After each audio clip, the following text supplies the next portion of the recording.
Welcome to Fast Forward, where we look at what happened after the credits rolled. I'm AJ, and today we're digging into the fishnet-covered, glitter-smeared legacy of the Rocky Horror Picture Show. From cult status and cancelled sequels to a TV reboot, and that oddball follow-up shock treatment. This movie didn't just end, it escaped into real life. So let's fast forward. The cult that never slept. The Rocky Horror Picture Show flopped when it hit cinemas in 1975. Critics shrugged, audiences didn't show, but then came the midnight screenings. It started in New York, where theatres like the Waverly began showing it at midnight on Fridays, and something clicked. Audiences didn't just watch, they dressed up, shouted at the screen, danced in the aisles, and became part of the show. The line between viewer and performer vanished. Soon, every major city had its own shadow cast, live performers acting out the film in front of the screen as it played. People memorised the lines, bought props, and knew exactly when to throw toast, rice, or even toilet paper. If you've never been, it's not just a screening, it's an initiation. You're part of a tradition. And that tradition is still going. Even now, nearly 50 years later, Rocky Horror is constantly on tour in some form. The film holds the Guinness World Records for the longest continuous theatrical release. No other movie has been in cinemas this long, ever. It's more than nostalgia. Rocky Horror gave misfits a home. For the LGBTQ+ kids, theatre nerds, punks, goths, it was a rite of passage. Frankenfurter said it was okay to be different, loudly. Shock Treatment.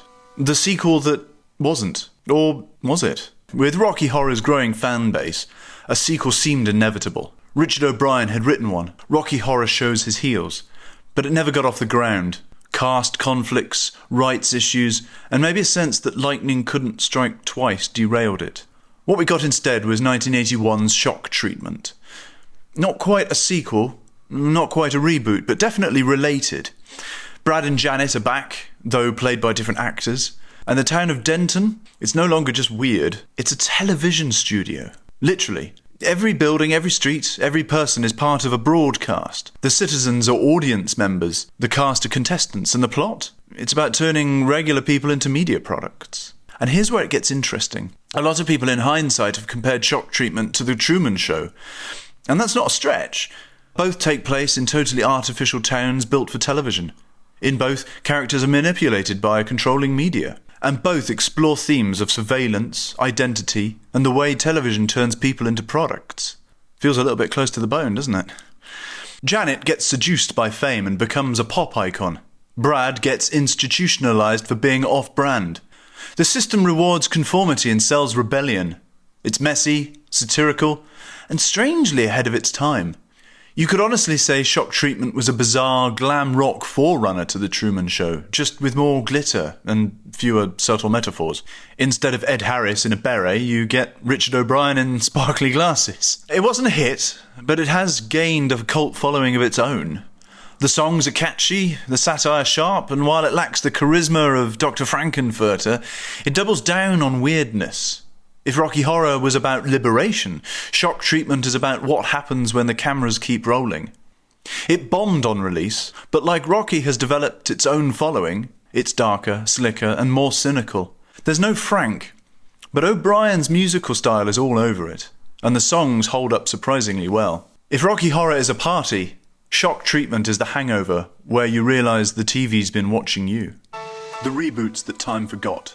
Rocky Horror is a sacred cow for some, and a reboot is always risky. Still, Fox gave it a shot in 2016 with a made-for-TV version. Laverne Cox took on Frankenfurter, and while she gave it everything, the glossy production missed the messy, chaotic charm that made the original work so well. Fans found it more karaoke than cult. There's been whispers over the years, Broadway revivals, new adaptations, a possible animated version.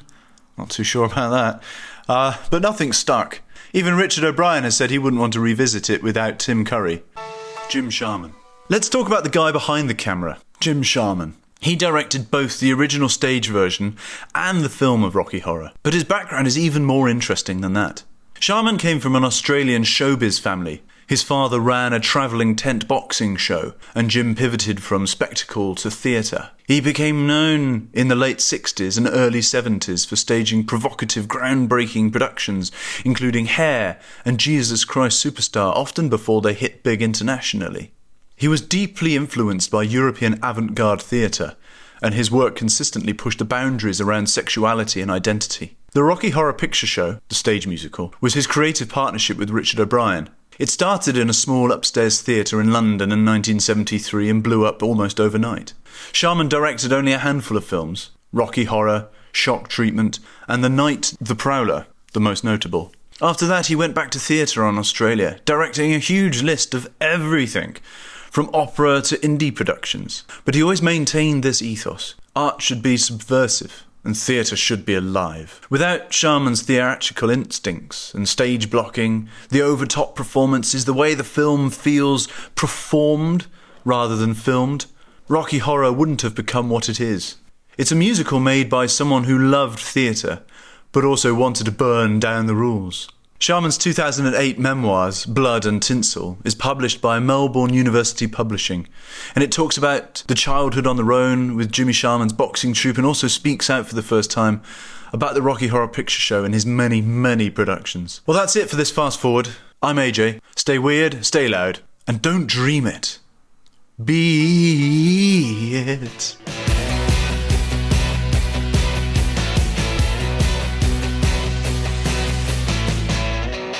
Oh, fuck me. Never doing that again. Ever.